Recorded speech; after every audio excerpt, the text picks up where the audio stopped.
Continuando então, pessoal, vamos falar então agora sobre Sofonias, o terceiro profeta menor da noite. Já falamos sobre Abacuque, já falamos sobre, que eu sempre esqueço, Naum, não vou esquecer mais.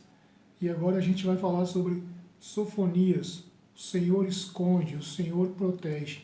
Esse é o significado do nome de Sofonias, que foi um profeta que também profetizou durante o reinado de Josias, né? Aquele rei que a gente já falou dezenas de vezes, que restaurou o culto ao Senhor, que realizou diversas obras, né, em Judá e em Israel também. Mas depois da morte de Josias, nós tivemos o reinado de dois reis aí que foram terríveis, né? O rei Manassés e o rei Amon, né? Manassés e Amon foram reis que levaram o Judá num auge de idolatria, né? E depravação assim sem precedentes, né? Deus que havia prometido abençoar o seu povo, Deus que havia prometido libertar o seu povo, né, do cativeiro, Deus que havia adiado, né, a sentença de destruir o povo, né, no reinado de Ezequias, no reinado de Josias, porque foram reis tementes a Deus, né, mas no reinado de Manassés e de Amon, né, Deus ele ficou extremamente irado com o povo. Manassés é aquele que provavelmente mandou serrar o profeta Isaías em dois, né? Manassés é que ofereceu os seus filhos em holocausto, né? O deus Moloque, né? Amon também foi terrível, também imitou as mesmas obras do seu pai. Então foram dois reis assim desastrosos, né? que trouxeram muita tristeza para o coração de Deus, né? E fez com que Deus ele determinasse a destruição e o cativeiro de Judá. Foi por causa do reinado desses dois reis. Foi mais ou menos nesse cenário, né, que Sofonias ele se levanta, né, e ele começa a profetizar num cenário de total destruição moral, né, moral, espiritual. O povo estava totalmente desviado de Deus, totalmente longe dos caminhos do Senhor, nem mais sabiam a respeito das leis, né? Não guardavam porque não conheciam, não tinham mais conhecimento da lei, né? E o meu povo é destruído por falta de conhecimento, diz a palavra de Deus. Então o povo estava totalmente longe de Deus. A gente vê como é importante a gente ter líderes, né? E agora o assunto vai ser muito sobre isso, porque Sofonias fala muito sobre isso. Fala sobre a liderança. Como a gente precisa ter líderes que são servos de Deus, né? Líderes que se preocupam, né, com seus liderados, líderes, né, que fazem as coisas por amor, em primeiro lugar, a Deus e pelos seus liderados, que é um mandamento, inclusive, ama a Deus e ama o próximo como a ti mesmo. Então, a gente vê que esses dois líderes, eles trouxeram um verdadeiro caos espiritual, moral, né, para Judá, né, totalmente longe de Deus. Tudo aquilo que Josias tinha feito de bom, tudo aquilo que Ezequias tinha feito de bom, caiu por terra, né? Então Deus ele decidiu destruir Israel, destruir Judá, levar Judá em cativeiro, né, por causa desses dois reis. O povo que também foi considerado culpado, por quê? Porque imitou esses líderes. Por isso que a gente tem que ter líderes, e líderes que são direcionados por Deus, porque os liderados eles acabam imitando os seus líderes, né, de alguma forma, seja para o mal ou seja para o bem. Então, se o líder é alguém que causa confusão, é alguém que causa divisão, é alguém que não se preocupa, né, que só se preocupa consigo mesmo, ele vai criar pessoas assim também.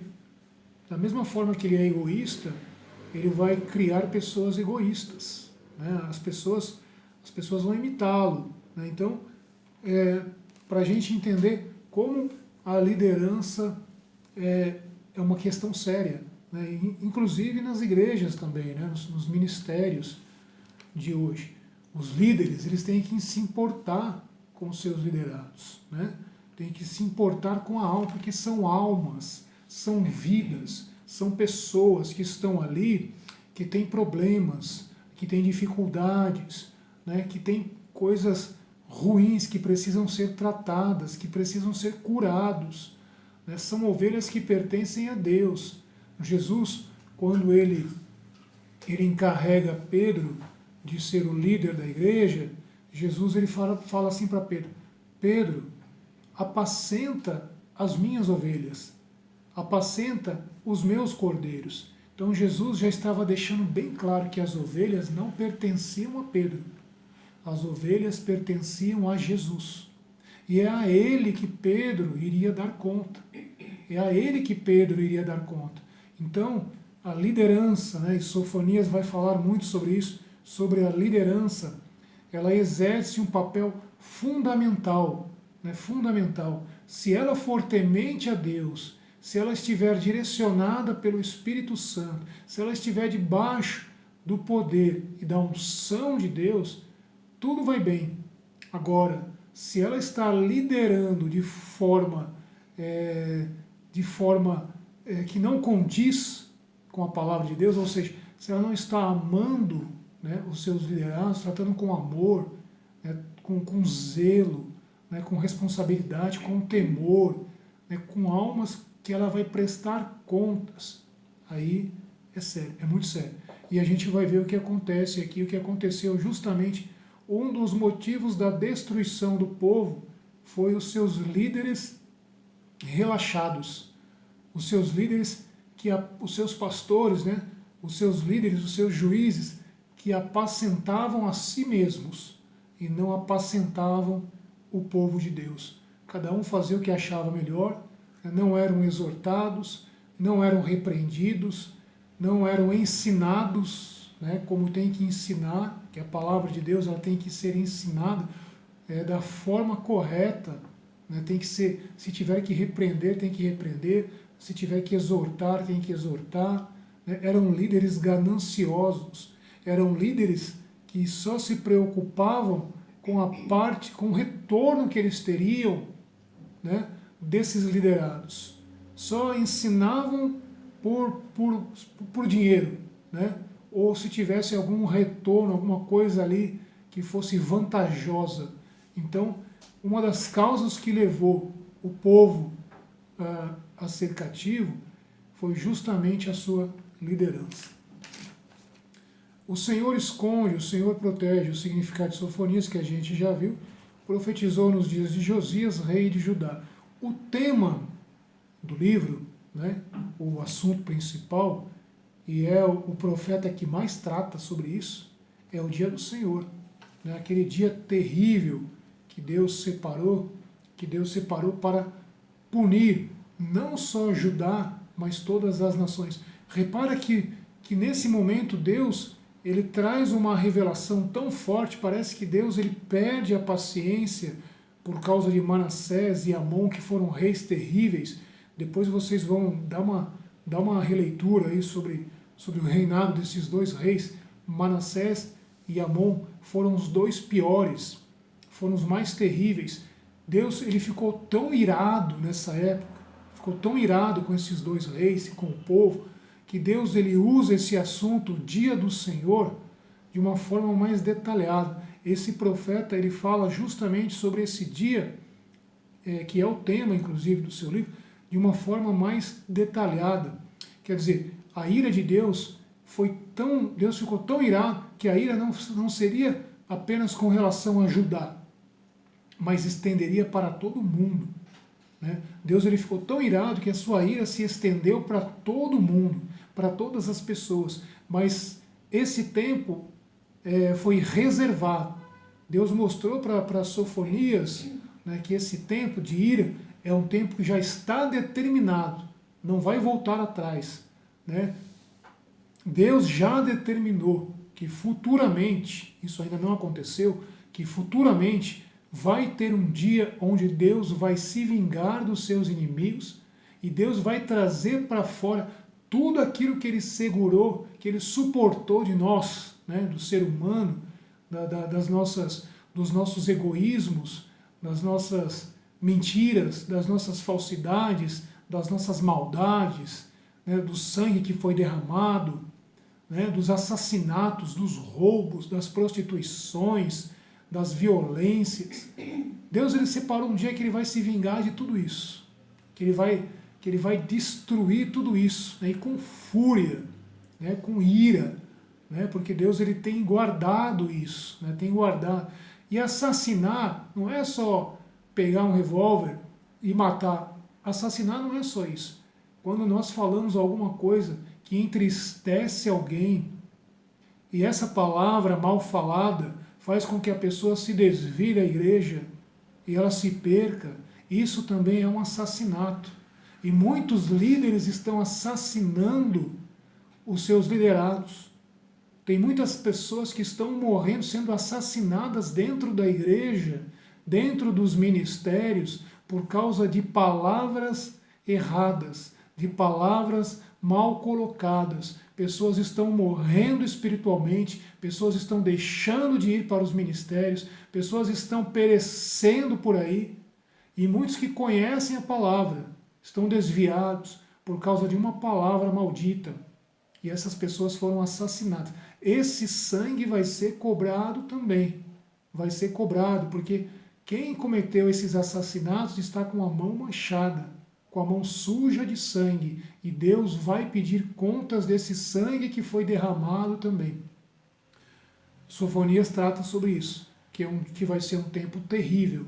Tempo onde Deus vai pedir contas desse sangue que foi derramado, desses justos, dessas pessoas que foram mortas. E muitas delas dentro dos ministérios. A gente já falou sobre os dois reinados. Fala também sobre falsos profetas, sacerdotes levianos que desviavam o povo, né? Os profetas, os sacerdotes, que eles tinham o dever de ensinar a lei, que eles tinham o dever de ensinar a Torá, eles não faziam isso, né? Eram sacerdotes preguiçosos, profetas sonolentos, profetas que gostavam de dormir, né? que eram apegados, tem até uma palavra que diz, eram apegados ao sono, gostavam de ficar no seu leito por horas, descansando, dormindo. Mas a função de um profeta, qual que é a função de um profeta? De um sentinela. Quando todos dormem, ele está acordado, ele está intercedendo na madrugada, ele está orando, ele está buscando a Deus, ele está pedindo misericórdia. A palavra de Deus diz sobre isso, né? Não que Deus ele vai, não tem nenhum versículo na Bíblia que fala que Deus ele nos ouve mais na madrugada. Não tem nenhum versículo na Bíblia que fala sobre isso, né? Mas na madrugada, quando a gente abre mão do sono, abre mão de descansar e a gente fica como sentinela. O sentinela ele não tinha horário para dormir. O sentinela, a gente falou sobre Abacuque, o sentinela quando ele subia na torre, ele não tinha horário para dormir, porque o inimigo podia vir a qualquer momento. A destruição, a calamidade podia vir a qualquer momento. Só que esses profetas aqui eram apegados ao sono, né? Não eram intercessores, não oravam nas madrugadas, não jejuavam, não clamavam, não pediam. E Deus ele só ouve a intercessão do seu povo, dos seus servos. Não é o bêbado que vai interceder, não é a prostituta que vai interceder, não é o traficante que vai interceder, é o povo de Deus, é aquele que se consagra. E Deus ele ouve a nossa intercessão. Se nós buscamos a Deus de todo o coração, Deus ouve a nossa intercessão. E muitas pessoas deixam de morrer, muitas pessoas são curadas, muitas pessoas deixam de perecer, né? Um termo que é usado aí, muitas covas são fechadas, né? Quem já ouviu esse termo, muitas covas são fechadas por causa da intercessão de um servo de Deus. E Sofonias estava se levantando contra esses sacerdotes, esses profetas, esses juízes, esses que tinham o dever de interceder, esses que tinham o dever de velar, né? De vigiar. Deus, usa o profeta para ameaçá-los. Verso 3, vamos lá, vamos ler a palavra. Sofonias. Capítulo 1, vamos ler primeiro o capítulo 1, versículo 1. Palavra do Senhor que foi dirigida a Sofonias, filho de Cusi, filho de Godolias, em outras versões está Gedalias, filho de Amarias, filho de Ezequias, nos dias de Josias, filho de Amon, rei de Judá. Eu falei sobre a reforma de Josias. Josias veio depois, né? Primeiro foi Amon e Manassés. Josias veio depois. Bom, a gente tem aqui mais ou menos uma pista de quem era Sofonias, né? A gente viu que ele era, a gente viu uma parte da genealogia dele. Esse Ezequias que está dizendo aqui, não sabemos se é o rei Ezequias. Não tem como comprovar que é o rei Ezequias, né? O famoso rei Ezequias. O consenso geral diz que é o rei Ezequias, mas não tem como provar isso em lugar nenhum, que ele era de descendência real, ou que ele conhecia, que ele fazia parte da família real. Isso não tem como se comprovar, porque haviam outros Ezequias na Bíblia, né? E esse Cusi, esse Gedalias e esse Amarias não é citado na descendência de Ezequias. Então por isso que tem essa questão, essa dúvida, se realmente ele era descendente do rei, né? No caso aqui tetraneto, né? Tetraneto de Ezequias ou não. Mas enfim, o principal aqui é sobre o tema, né? Sobre a palavra, sobre a mensagem. O início, capítulo 1, verso 2. Olha como Deus ele está irado. Ele já começa uma palavra dura. Na verdade, suprimirei tudo da face da terra, diz o Senhor. Na minha versão está oráculo de Yahvé. Eu gosto de usar diz o Senhor, porque a maioria das versões fala isso. Diz o Senhor. Suprimirei homens e gado. Suprimirei os pássaros do céu e os peixes do mar. Suprimir é destruir, né? Acabar com tudo. Farei tropeçar os perversos. Farei tropeçar os perversos. Aqui a gente já tem uma coisa interessante. Tropeçar. A palavra tropeçar. Por que Deus ele usou essa palavra tropeçar? Porque o maior problema do homem, do ser humano, é ser pedra de tropeço. O maior problema do ser humano é ser pedra de tropeço para alguém. O ser humano ele é muito bom nisso. O ser humano é muito bom em fazer as pessoas tropeçarem, fazer as pessoas errarem, né?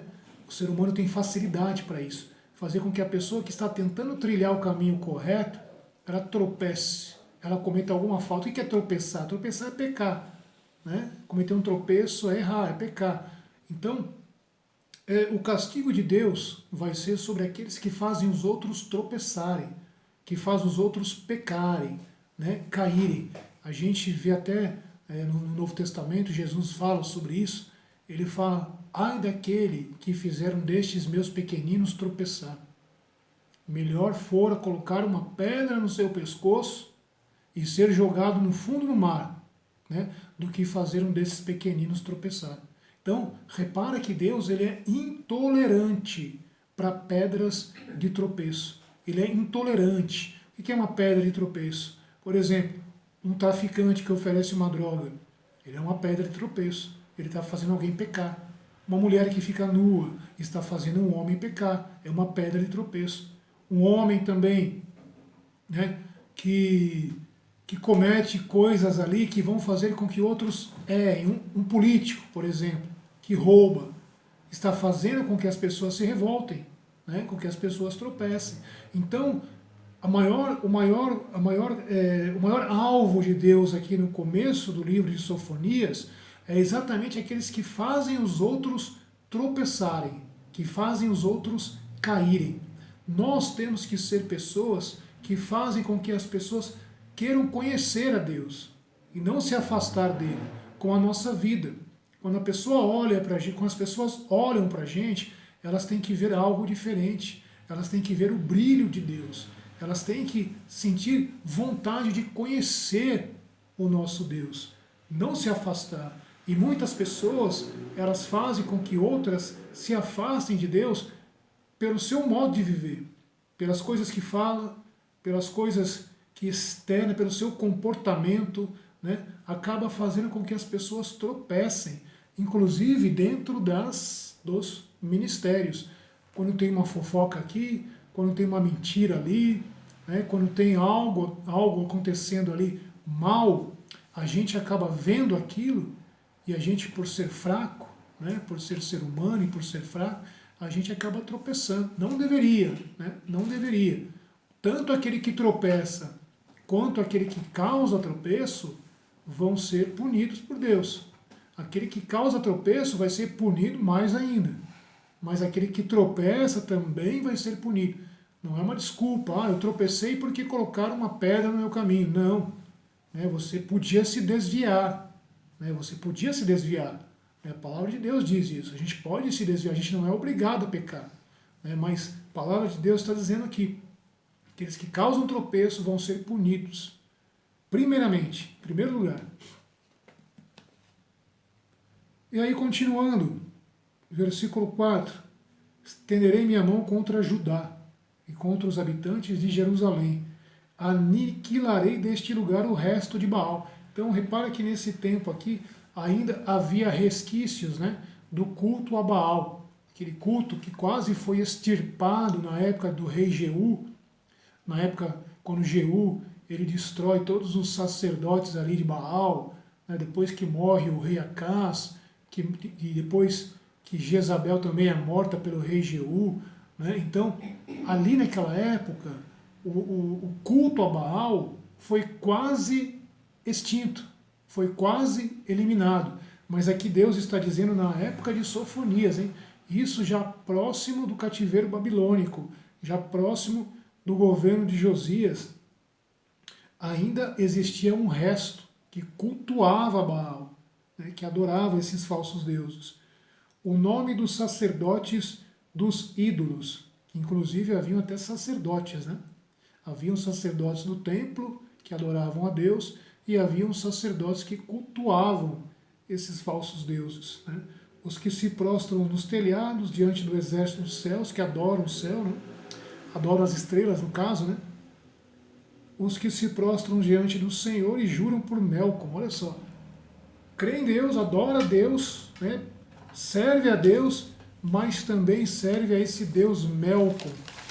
Esse Deus Melcom, que é um Deus amonita, né? É um Deus amonita, é um Deus que ficava ali na vida vizinho de Israel, né? Os amonitas, lembra dos amonitas?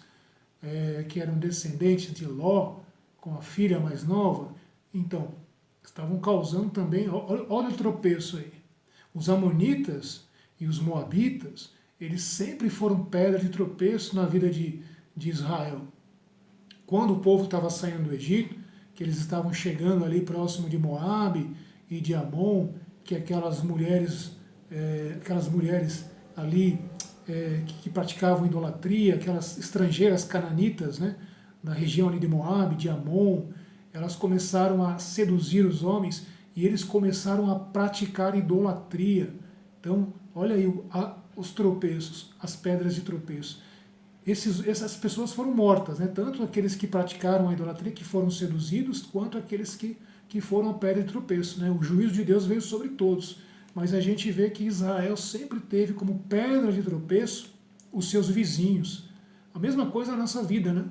As pessoas que mais fazem a gente tropeçar são os nossos vizinhos, são as pessoas que a gente conhece, né? São as pessoas que estão próximas da gente, são as pessoas que nos conhecem, são os nossos familiares. Não são pessoas estranhas que nos fazem tropeçar, são pessoas que estão no nosso convívio. Elas não perdem, algumas pessoas não perdem a oportunidade de fazer com que a gente perca a razão e saia do caminho e peque e tropece. Né? É o que acontecia com esse povo. Né? Esses amonitas, esses moabitas, né? os vizinhos, eram os que mais faziam Israel tropeçar. E eram todos parentes, né? Eram todos descendentes de Abraão.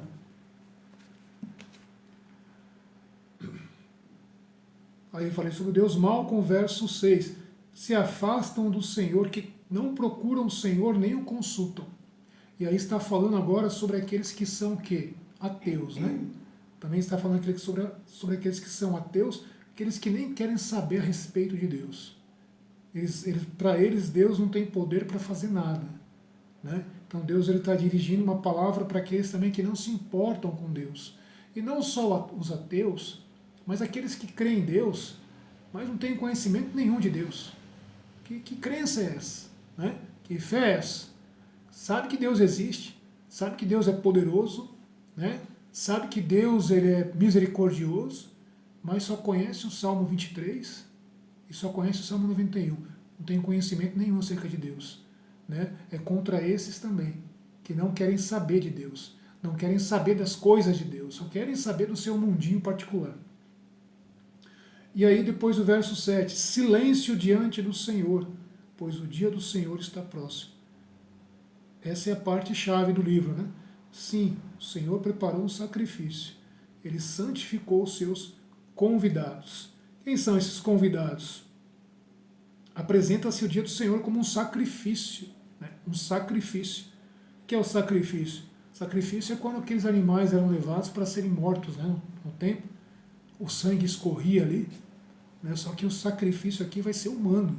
Vai ser de pessoas. Vai ser de nações. Né? Os seus convidados são os seus consagrados. Né? São aqueles que estão diante de Deus. Nós que servimos a Deus, nós que estamos diante de Deus, que andamos em santidade, que nos consagramos, nós vamos ser convidados, não para a gente ficar assistindo essa carnificina, não, mas no caso, com relação a ser separado. O que é consagrado? É aquele que é separado. Nós seremos separados, né? Nós não iremos participar dessa destruição, né? Porque a palavra de Deus diz que nós não somos chamados para a ira, nós não somos destinados, né, para a ira, mas para a salvação em Cristo Jesus. Nós somos esses convidados, convidados das bodas do Cordeiro. E repara que Deus ele pede silêncio, né? Ele pede silêncio. Aonde que a gente costuma fazer silêncio? Tem dois lugares que a gente costuma fazer silêncio. Melhor, 3. Um deles, a Bíblia fala, né? No templo de Deus, na casa do Senhor. Guarda o teu pé quando entrares na casa do Senhor. Né? No tribunal, tem que ficar em silêncio, porque o juiz está falando.